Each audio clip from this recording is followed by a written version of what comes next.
నమస్కారం, ఘంటారావానికి స్వాగతం. ముందుగా ప్రధాన అంశాలు. ఓబీసీల సమస్యల పరిష్కారంలో వెనుకబడ్డామన్న రాహుల్ గాంధీ. సామాజిక న్యాయం జరిగేలా కులగణన చేస్తున్నామని వెల్లడి.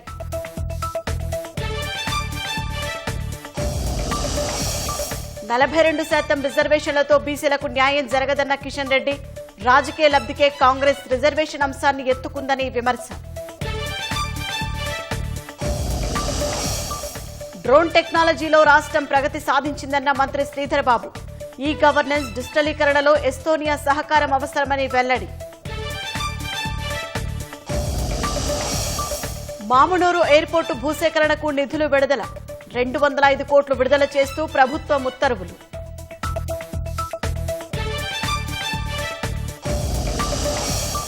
ఆపరేషన్ సింధూర్ ఆగిపోలేదన్న సీడీఎస్ అనిల్ చౌహాన్. భారత సైన్యం నిత్యం అప్రమత్తంగా ఉండాలని వెల్లడి.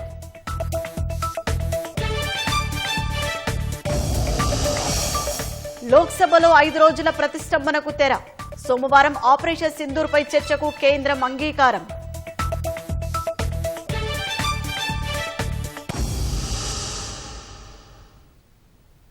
లోక్సభలో 5 రోజులు కొనసాగిన ప్రతిష్టంభనకు తెరపడింది. సోమవారం ఆపరేషన్ సింధూర్పై చర్చ జరిపేందుకు ప్రభుత్వం అంగీకరించింది. స్పీకర్ ఓం బిర్లా ఇవాళ అన్ని పార్టీల నేతలతో తన ఛాంబర్లో నిర్వహించిన సమావేశంలో ఈ మేరకు అంగీకారం కుదిరింది. ప్రభుత్వం తరపున పార్లమెంటు వ్యవహారాల శాఖ మంత్రి కిరణ్ రిజిజు, ప్రతిపక్షం తరపున రాహుల్ గాంధీ, మల్లికార్జున ఖర్గే తదితరులు ఈ భేటీలో పాల్గొన్నారు. ప్రతిపక్షాలు కోరినట్లు అన్ని అంశాలపై ఒకేసారి చర్చించడం కుదరదని, మొదట ఆపరేషన్ సింధూర్పై చర్చకు సిద్దమని కిరణ్ రిజిజు తెలిపారు. ఆ తర్వాత ఏ అంశంపై చర్చ అనేది తర్వాత నిర్ణయిస్తామన్నారు. ఈ నెల 28న ఆపరేషన్ సింధూర్పై 16 గంటలు చర్చ జరుగుతుందని కేంద్ర మంత్రి తెలిపారు. ఈ నెల 29న రాజ్యసభలో కూడా 16 గంటల పాటు చర్చ జరుగుతుందని చెప్పారు. లోక్సభలో చర్చను రక్షణ మంత్రి రాజ్నాథ్ ప్రారంభించనుండగా బీజేపీ తరపున కేంద్ర మంత్రులు అమిత్ షా, జైశంకర్, ఎంపీలు అనురాగ్ ఠాకూర్, నిషికాంత్ దూబేలు మాట్లాడనున్నారు. ప్రతిపక్షాల ప్రసంగాల తర్వాత ప్రధాని మోదీ చర్చకు సమాధానం ఇవ్వనున్నారు.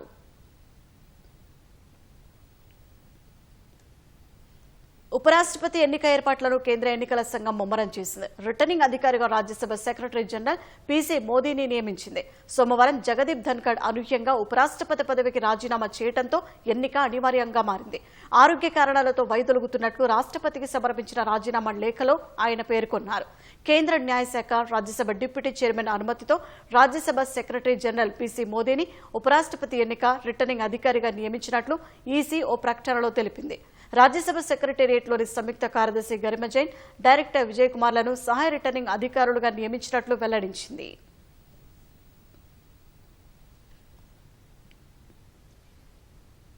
ఆపరేషన్ సింధూర్ ఇంకా కొనసాగుతోందని, భారత సైన్యం 365 రోజులు 24 గంటలు అప్రమత్తంగా ఉండాలని త్రివిధ దళాధిపతి అనిల్ చౌహాన్ అన్నారు. యుద్ధ రీతులు మారుతున్న నేపథ్యంలో సమాచార సాంకేతిక పరిజ్ఞానంపై సైనికులు అవగాహన పెంచుకోవాల్సిన అవసరం ఉందని అభిప్రాయపడ్డారు. ఢిల్లీలో ఏరోస్పేస్ పై జరిగిన సెమినార్లో పాల్గొన్న ఆయన సైన్యం ఆయుధాలను నిత్యం అప్డేట్ చేసుకుంటూ ఉండాలని సూచించారు. యుద్ధంలో రన్నరప్లు ఉండాలని, ఎల్లప్పుడూ అప్రమత్తంగా ఉంటూ ఏ పరిస్థితినైనా ఎదుర్కొనేందుకు సైనికులు సిద్ధంగా ఉండాలని అనిల్ చౌహాన్ అన్నారు. అందుకు ఆపరేషన్ సింధూర్ ఒక ఉదాహరణ అని చెప్పారు.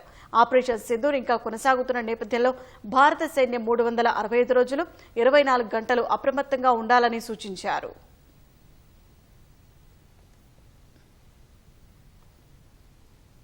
దేశ ప్రధానిగా విరామం లేకుండా సుదీర్ఘకాలం పదవిలో కొనసాగిన రెండో నేతగా ప్రధాని నరేంద్ర మోదీ నిలిచారు. ఈ ఘనత గతంలో 4077 రోజులతో మాజీ ప్రధాని ఇందిరాగాంధీ పేరు మీద ఉంది. నరేంద్ర మోదీ ప్రధాని పదవి చేపట్టి నేటితో 4078 రోజులు పూర్తయిన నేపథ్యంలో ప్రధాని మోదీ ఈ ఖ్యాతిని గడించారు. తొలి స్థానంలో 6130 రోజులతో దేశ మొదటి ప్రధాని జవహర్లాల్ నెహ్రూ ఉన్నారు.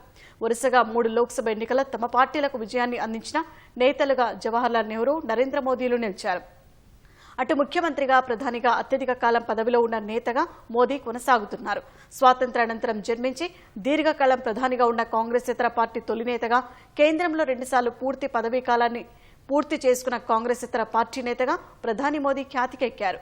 దేశంలోని సీఎం, పీఎంలలో 6 ఎన్నికల్లో వరుసగా పార్టీని గెలిపించిన ఏకైక నేత నరేంద్ర మోదీ. 2002, 2007, 2012 గుజరాత్ ఎన్నికల్లో బీజేపీని గెలిపించిన మోదీ కేంద్రంలో 2014, 2019, 2024లో పార్టీకి విజయాన్ని అందించారు.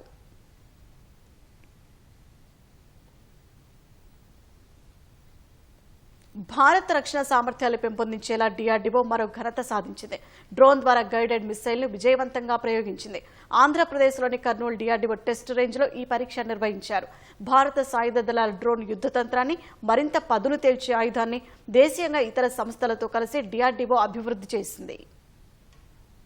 ఆధునిక యుద్ధంలో డ్రోన్లు కీలక పాత్ర పోషిస్తున్నాయి. రష్యా, ఉక్రెయిన్ మధ్య జరుగుతోన్న యుద్ధంలోనూ ఆపరేషన్ సింధూర్ సందర్భంగా డ్రోన్లు ముఖ్య భూమిక పోషించాయి. ఈ నేపథ్యంలో భారత సాయుధ దళాల డ్రోన్ యుద్ధ తంత్రాన్ని, మరింత పదును తేల్చే ఆయుధాన్ని దేశీయంగా ఇతర సంస్థలతో కలిసి డిఆర్డీఓ అభివృద్ధి చేసింది. ఆంధ్రప్రదేశ్ కర్నూలు జిల్లాలోని నేషనల్ ఓపెన్ ఏరియా రేంజ్ ఎన్ఓఏఆర్ లో డ్రోన్ ద్వారా క్షిపణిని విజయవంతంగా ప్రయోగించింది. యుఏవి నుంచి ప్రెసిషన్ గైడెడ్ క్షిపణిని ప్రయోగించినట్లు రక్షణ మంత్రి రాజ్నాథ్ సింగ్ సామాజిక మాధ్యమం ఎక్స్ లో వెల్లడించారు. డిఆర్డీఓతో కలిసి ఈ క్షిపణి అభివృద్ధి, తయారీలో భాగస్వాములైన ఎంఎస్ఎంఈ స్టార్టప్స్ ను ఆయన అభినందించారు. కీలకమైన రక్షణ సాంకేతిక పరిజ్ఞానాలను గ్రహించి ఉత్పత్తి చేయడానికి భారత్ సిద్ధంగా ఉందని ఈ పరీక్ష రుజువు చేస్తుందని రాజ్నాథ్ సింగ్ పేర్కొన్నారు. ఈ ప్రయోగానికి సంబంధించిన ఫోటోను ఆయన సామాజిక మాధ్యమం ఎక్స్ లో పంచుకున్నారు.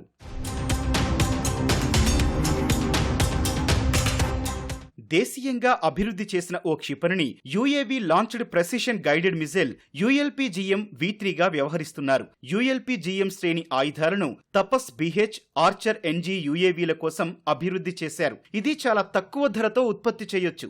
అత్యంత ఖచ్చితత్వంతో లక్ష్యాలను ఛేదిస్తాయి. అత్యంత సమీపం నుంచి జరిగే పోరాటాల్లో ఫైర్ అండ్ ఫర్గెట్ వ్యవస్థ ఆధారంగా దీన్ని ప్రయోగించవచ్చు. ఆధునిక యుద్ధ రంగంలో ఇవి కీలక పాత్ర పోషిస్తాయి. అశ్లీల, చట్ట వ్యతిరేక కంటెంట్ను ప్రసారం చేస్తున్న ఓటీటీలు, వెబ్సైట్లపై కేంద్రం కన్నెర చేసింది. ఆదరణ పొందిన ఉల్లు, ఆల్టిటీ, దేశీ ఫ్లిక్స్ సహా 25 ఓటీటీలు, వెబ్సైట్లపై నిషేధం విధించింది.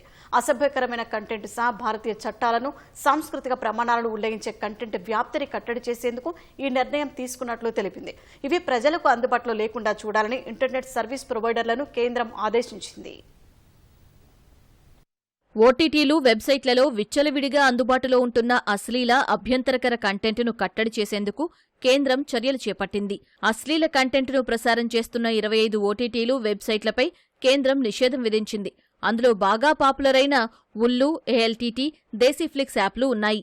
ఇంకా big Shots, Boomex, Navarasa Lite, Gulab, Kangan, Bull, Jalwa, Wow Entertainment, Look Entertainment, Hit Prime, Fenio, ShowX, Soul Talkies, Adda TV, Hot X VIP, Hulchul, MoodX, నియానెక్స్, VIP, ఫుగి, మోజ్ ఫ్లిక్స్, ట్రిఫ్లిక్స్ యాప్లు ఉన్నాయి. ఈ మేరకు కేంద్ర సమాచార ప్రసార మంత్రిత్వ శాఖ నోటిఫికేషన్ జారీ చేసింది.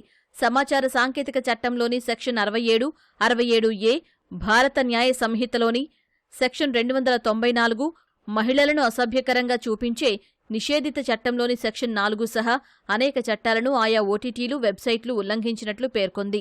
అవి ప్రజలకు అందుబాటులో లేకుండా చేయాలని ఇంటర్నెట్ సర్వీస్ ప్రొవైడర్లను కేంద్ర సమాచార ప్రసార మంత్రిత్వ శాఖ ఆదేశించింది. తమ ఆదేశాలను ఇంటర్నెట్ సర్వీస్ ప్రొవైడర్లు పాటించేలా చూడాలని డైరెక్టర్ ఆఫ్ టెలికమ్యూనికేషన్స్కు సమాచారమిచ్చింది. సదరు ఓటీటీలు, వెబ్సైట్లు సైబర్ చట్టాలు, మీడియా నిబంధనలను ఉల్లంఘించి అశ్లీల కంటెంట్ను ప్రసారం చేస్తున్నాయని, అందుకే వాటిపై చర్యలు తీసుకున్నట్లు కేంద్ర సమాచార ప్రసార మంత్రిత్వ శాఖ వెల్లడించింది. అశ్లీల కంటెంట్తో పాటు దేశీయ చట్టాలు, సాంస్కృతిక ప్రమాణాల ఉల్లంఘనలను కట్టడి చేయటమే లక్ష్యంగా ఈ నిర్ణయం తీసుకున్నట్లు తెలిపింది. ఓటీటీలు, వెబ్సైట్ల సర్వీస్ ప్రొవైడర్లు తాము ప్రసారం చేసే కంటెంట్పై బాధ్యతాయుతంగా వ్యవహరించాలని ఈ సందర్భంగా సూచించింది. భారతీయ చట్టాలను ఉల్లంఘించే కంటెంట్ను ప్రసారం చేస్తే పరిణామాలు తీవ్రంగా ఉంటాయని కేంద్రం హెచ్చరించింది. ఏప్రిల్లో ఓటీటీలు, సామాజిక మాధ్యమాల్లో అశ్లీల కంటెంట్పై నిషేధం విధించాలని కోరుతూ సుప్రీంకోర్టులో ఓ పిటిషన్ దాఖలైంది. దీనిపై స్పందించిన అత్యున్నత ధర్మాసనం అది తమ పరిధిలో లేదని, ప్రభుత్వమే చర్యలు తీసుకోవాల్సిన అవసరాన్ని గుర్తు చేసింది. ప్రస్తుతమున్న నిబంధనలు, అదనంగా తీసుకోవాల్సిన చర్యలను ప్రభుత్వం పరిశీలిస్తోందని సోలిసిటర్ జనరల్ సుప్రీంకోర్టుకు తెలిపారు.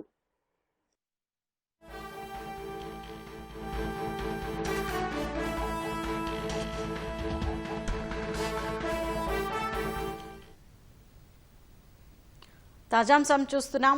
2 లక్షలు లంచం తీసుకుంటూ రాజేంద్రనగర్ జీహెచ్ఎంసీ డిప్యూటీ కమిషనర్ ఏసీబీకి పట్టుబడ్డారు. ఇక పూర్తి వివరాలు మా ప్రతినిధి శ్రీనివాస్ అడిగి తెలుసుకుందాం. శ్రీనివాస్, చెప్పండి, జీహెచ్ఎంసీ డిప్యూటీ కమిషనర్ ఏ విషయంలో పట్టుబడ్డారు?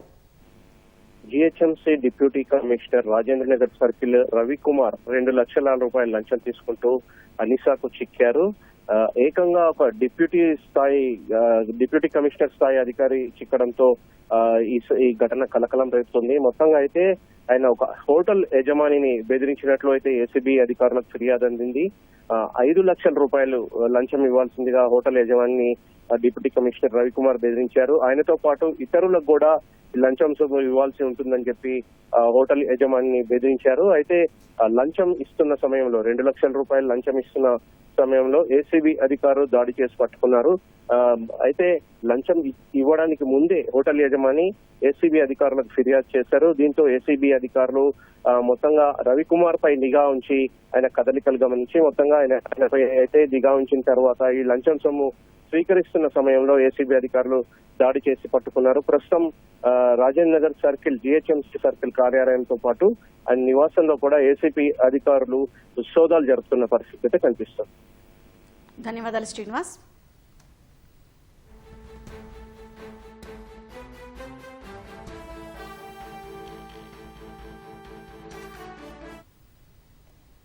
వరంగల్ జిల్లాలో మామునూరు విమానాశ్రయం నిర్మాణానికి అవసరమైన భూసేకరణ కోసం రాష్ట్ర ప్రభుత్వం 205 కోట్లు విడుదల చేసింది. ఎయిర్పోర్టు కోసం ప్రభుత్వం ఇప్పటికే 696 ఎకరాలు సేకరించగా మరో 253 ఎకరాలను ఎయిర్పోర్టు అథారిటీకి అప్పగించేందుకు 205 కోట్లను అదనంగా మంజూరు చేసింది. ప్రభుత్వ నిర్ణయం మేరకు 205 కోట్లను బడ్జెట్ నుంచి రవాణా ఆర్ఎండ్బీ శాఖకు విడుదల చేస్తూ ఆర్థిక శాఖ ముఖ్య కార్యదర్శి ఉత్తర్వులు ఇచ్చారు. మామునూరులో విమానాశ్రయం నిర్మాణం కోసం జీఎంఆర్ నిర్వహిస్తున్న Hyderabad international airport limited NOC ఇవ్వడంతో ఎయిర్పోర్టు అభివృద్ధి నిర్వహణకి అనుమతిస్తూ జనవరిలో కేంద్రం అనుమతినిచ్చింది. తాజాగా సేకరించిన 253 ఎకరాల్లో కొంత రన్వే విస్తరణ, terminal building, ATC, navigation instrument installation విభాగాల కోసం నిర్మాణాలు చేపట్టనున్నారు.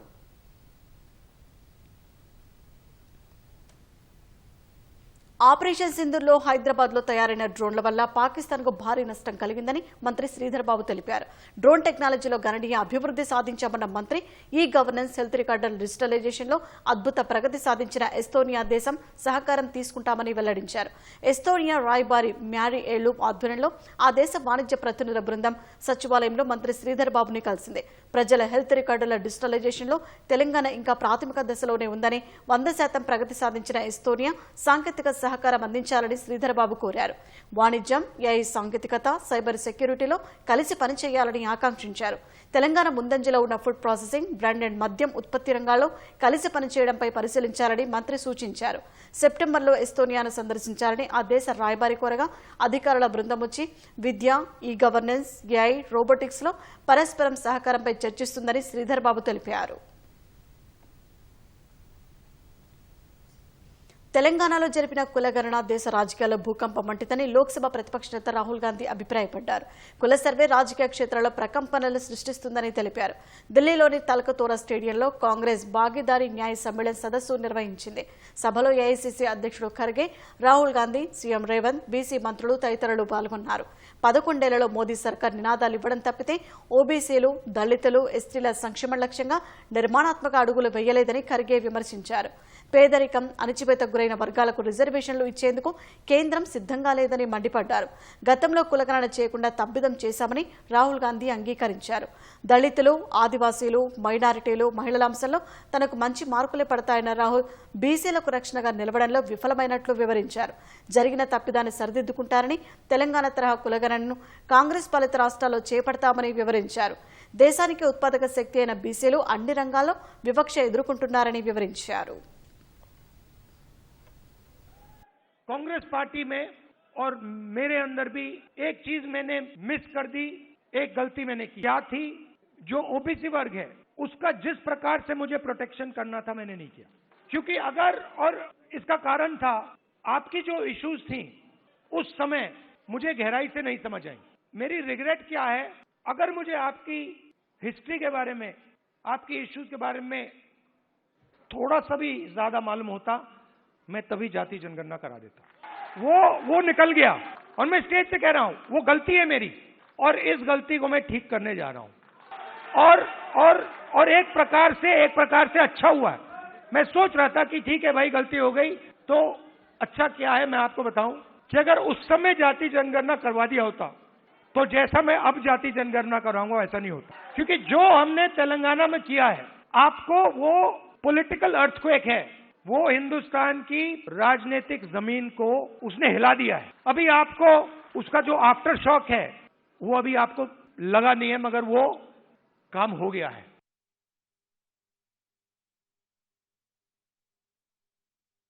और ओबीसी के लोगों को किस ढंग से उनको आगे लाना चाहिए, इसका एक बहुत बड़ा कांग्रेस ने नक्शा बनाया है।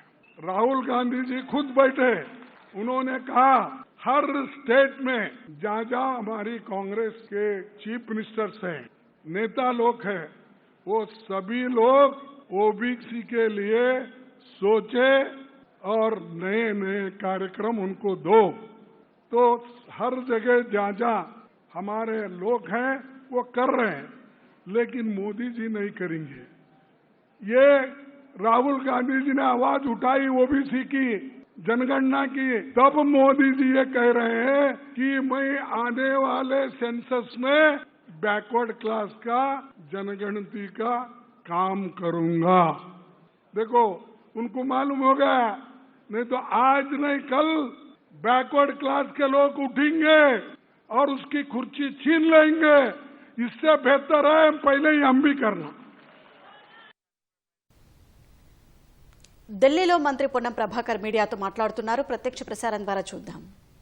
సభలో సభ్యుడు పాయల్ శంకర్ గారిని కోరుతా ఉన్నా, ఇవాళ మీ అధ్యక్షుడు రామచంద్రరావు చెప్పినాడు 42% సభ విమర్శపూరితంగా కుట్ర జరుగుతూ ఉంది.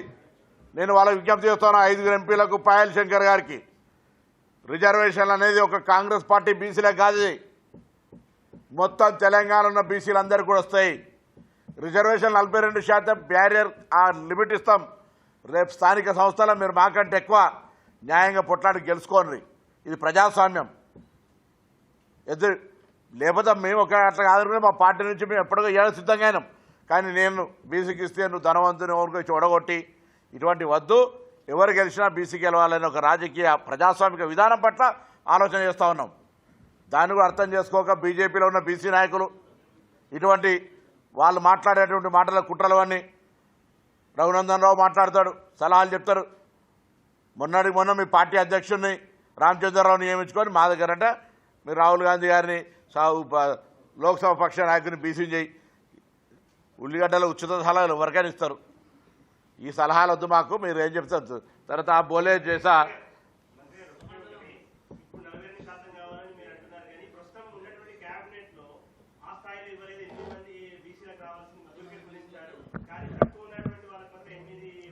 మార్పు ప్రారంభమైంది. మొన్న 5 ఎమ్మెల్సీలు ఇస్తే 5 సామాజిక న్యాయానికే ఇచ్చినారు. మొన్న 3 మంత్రులు ఇస్తే 3 సామాజిక న్యాయం ఇచ్చినారు. తప్పకుండా మార్పు మొదలైంది. డెఫినెట్లీ మీరు ఇస్తున్న దానికంటే 4% ఎక్కువ తీసుకుంటాం. బరాబర్ కాంగ్రెస్ పార్టీలో ప్రూవ్ చేసుకుంటాం. అసలు మీ పరిస్థితి ఏందని అడుగుతున్నా. మీరు ముఖ్యమంత్రి అంటారు, శాసనసభ ఇవ్వపోతురి, మొన్న పార్టీ అధ్యక్షుడు ఇవ్వపోతురి, మీకు లెక్క ఉన్నోని తీసేస్తురి, మీరేం మాట్లాడే అర్హత ఉందో అంటున్నా బీజేపీకి. సరే ఇప్పుడు దాని మళ్ళా వాళ్లకు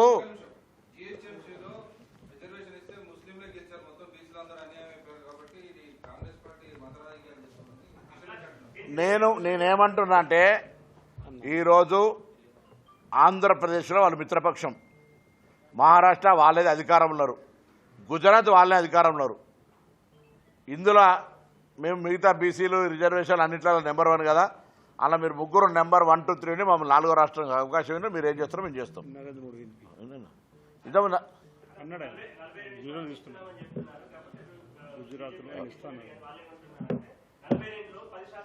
అరే మళ్ళీ ఆల్రెడీ వాళ్ళు అనడానికి వస్తే మీరు కూడా తిరుపతి గారు you're also I think you're also backward class 42% సంబంధించి ABCDE ఉన్నది ప్రపోర్షన్. అరే కేటగిరీ సబ్ కేటగిరీషన్ వాళ్ళు కాదు, సబ్ 42% వచ్చిన తర్వాత, సారీ వెంకటేష్ గారు, 42% వచ్చిన తర్వాత సబ్ కేటగిరీషన్ చేసుకునేది రాష్ట్ర ప్రభుత్వం హక్కు. రాష్ట్ర ప్రభుత్వంలో ఎవరికి ఎంత పర్సెంటేజ్ దాని ప్రకారంగా అనౌన్స్ అయితే ఇప్పుడు లోక్సభ సీట్లు అదే కదా మేము అడిగేది. లోక్సభ సీట్లలో జనాభా ప్రాతిపదికన మీరు ఎక్కడనో ఏమో చేస్తే ఇబ్బంది అవుతుందనే కదా మేము అనేది. అట్లా ఇక్కడ కూడా బరాబర్గా దాని మీద ఇంకొకటి 4% సంబంధించిన సుప్రీంకోర్టులో కూడా ఉంది. అవన్నీ డీటెయిల్గా ఇవాళ మీరు ఆ కారణం పెట్టి దాన్ని చేసి రద్దాంతం చేసే ప్రయత్నం చేస్తే కోడి ముందా గుడ్డు ముందా లేకపోతే గుడ్డుకి ఎంటికలు లెక్క పెట్టినట్టు బీజేపీలోకి ఏం పని లేక దీనికి అడ్డం పడుతున్నారని అనుకుంటాం. అరే ఆల్రెడీ అయి ఉన్నది, కొత్తగా మేము చేసేది ఏంది? అరే అట్లా అది దాని గురించి దీనికి నువ్వు ఏం మాట్లాడుతున్నావు? రాజకీయ వర్గీకరణ అంటే వర్గీకరణకు సంబంధించి అవసరం చేయాల్సి వస్తే ఇస్తారు కావచ్చు. ముందు ఏబిసిడి ఉంది, దాని ప్రకారం ఎట్లా చేయాలన్నా ముందు 42 రాకముందు మీరు ఇదే కదా ప్రాబ్లం, ఇదే కదా నడిచేది. లేదు చూడలేదు, కొడుకు పేరు సోమలింగం రావా, సోమలింగం రెడ్డి, సోమలింగం గౌడ, సోమలింగం యాదవ, సోమలింగం పటేల్ అంటే ఏం చేస్తాయా?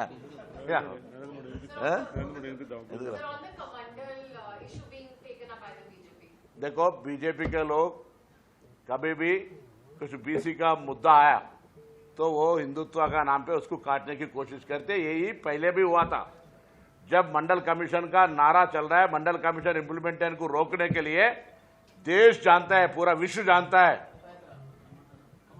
कमंडल का रथ यात्रा निकाले, आप भी जानते हैं जब आप शायद फायदा नहीं हुए. जब यही हुआ था, मंडल का नाम चल रहा दौरा बीसीओं का, तब ये लोगों को कुछ कार्रवाई नहीं था, कोई हाथ में दूसरा वेपन नहीं था. हिंदुत्व का नाम पे इसको काटने की कोशिश किया. अभी బీసీ రిజర్వేషన్లపై కాంగ్రెస్ ప్రభుత్వం రాష్ట్ర ప్రజానీకాన్ని తప్పుదోవ పట్టిస్తోందని కేంద్ర మంత్రి కిషన్ రెడ్డి విమర్శించారు. రాజకీయ లబ్ధి కోసమే బీసీ రిజర్వేషన్ అంశాన్ని కాంగ్రెస్ పార్టీ ఎత్తుకుందని ఢిల్లీలో ఆరోపించారు. రిజర్వేషన్లు అమలైతే ఎంఐఎం పార్టీకి లబ్ధి చేకూరుతుందన్నారు. బీసీ జనగణనపై ఏనాడైనా కాంగ్రెస్ ఆలోచించిందా అని ప్రశ్నించారు.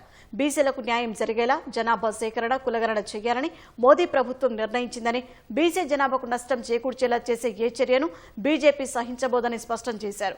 అత్యధిక కాలం ప్రధానిగా పనిచేసిన రెండో వ్యక్తిగా మోదీ నిలిచారంటూ కిషన్ రెడ్డి ప్రశంసించారు.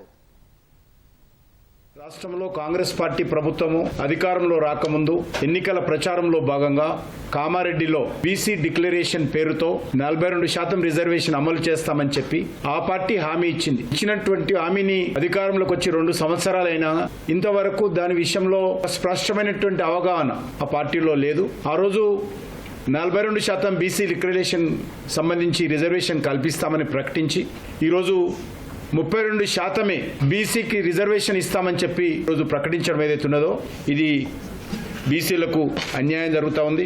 గతంలో కూడా రాజశేఖర రెడ్డి గారు ముఖ్యమంత్రిగా ఉన్నప్పుడు బీసీ ఈ పేరు మీద 4% ముస్లింలకు రిజర్వేషన్ కల్పించినప్పుడు ఆనాడు హైకోర్టు రాజ్యాంగ ధర్మాసనం చాలా స్పష్టంగా ఈ రకమైనటువంటి రిజర్వేషన్ రాజ్యాంగ వ్యతిరేకము కాబట్టి రిజర్వేషన్ చెల్లదని చెప్పి హైకోర్టు 2 సార్లు చాలా స్పష్టంగా తీర్పిచ్చింది. మళ్ళీ ఈ రోజు అదే పద్ధతిలో ఆ 4% కూడా సుప్రీంకోర్టు నుంచి స్టే తెచ్చుకొని ఇంకా కొనసాగిస్తున్నారు. మళ్ళీ ఇప్పుడు 4% కాదని చెప్పి తగుదనమ్మా అని బీసీలకు అన్యాయం చేసే విధంగా 4% 10% పెంచి ఈరోజు 42% బీసీ రిజర్వేషన్ ఇస్తున్నామని చెప్పి బీసీలను మభ్యపెట్టే విధంగా ఈరోజు కాంగ్రెస్ పార్టీ వ్యవహారం చేస్తా ఉంది. సర్వే పేరు మీద బీసీ జనాభాను తగ్గించేటువంటి ప్రయత్నం చేసింది. బీసీ బిల్లుకు ఆమోదం తెలపకుండా కాంగ్రెస్ పై బీజేపీ నాయకులు ఇష్టారీతిన మాట్లాడటం సరికాదని ప్రభుత్వ విప్ ఆది శ్రీనివాస్ అన్నారు. Bill ఆమోదించాలని BJP అధిష్టానంపై AP Raghunandan Rao ఎందుకు ఒత్తిడి చేయడం లేదని ప్రశ్నించారు. 42% రిజర్వేషన్ అమలు కావద్దని రఘునందన్ రావు కోరుకుంటున్నారని ఆరోపించారు. బీసీలకు 42% రిజర్వేషన్లకు కాంగ్రెస్ కట్టుబడి ఉందన్న ఆది శ్రీనివాస్ భవిష్యత్తులో అన్ని అవకాశాలు కల్పించి తీరుతామని స్పష్టం చేశారు.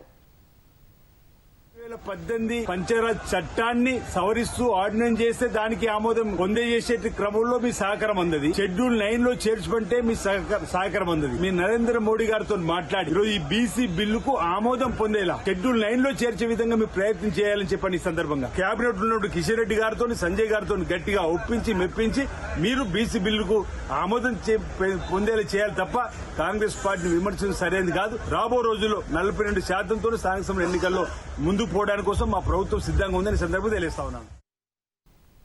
ముఖ్యమంత్రి రేవంత్ రెడ్డి లోక్సభలో ప్రతిపక్ష నేత రాహుల్ గాంధీ చెబుతున్న రేట్ డేటా నిజమైతే గ్రామాల వారీగా పంచాయతీ కార్యాలయాల్లో కులగణన జాబితా పెట్టారని బీఆర్ఎస్ ఎమ్మెల్సీ కవిత సవాల్ చేశారు. ఆ విధంగా చేయడం వల్ల నీళ్లకు నీళ్లు పాలకు పాలు తేలిపోతాయని అన్నారు. కులగణన విషయంలో రేవంత్ రెడ్డి అబద్దాలు చెబుతున్నారని సామాజిక మాధ్యమం ఎక్స్లో ఆరోపించారు. తెలంగాణలో చేసిన కులగణన ఎక్స్రే, సిటీ స్కాన్ కాదన్న కవిత కేవలం కాంగ్రెస్ మోసపూరిత చర్య, ప్రజాస్వామ్యాన్ని అపహాస్యం చేయడమేనని విమర్శించారు. వివరాల సేకరణ లోపభూయిష్టంగా ఉందని, చాలా తేడాలు ఉన్నాయని ఆక్షేపించారు. 2014 ప్రకారం రాష్ట్రంలో ముస్లింలు కాకుండా 52% బీసీలుంటే 2024లో 46% ఎలా తగ్గారని ప్రశ్నించారు. ఇది ఒక్క తేడా మాత్రమేనని, చాలా వైరుధ్యాలు ఉన్నాయని కవిత పేర్కొన్నారు.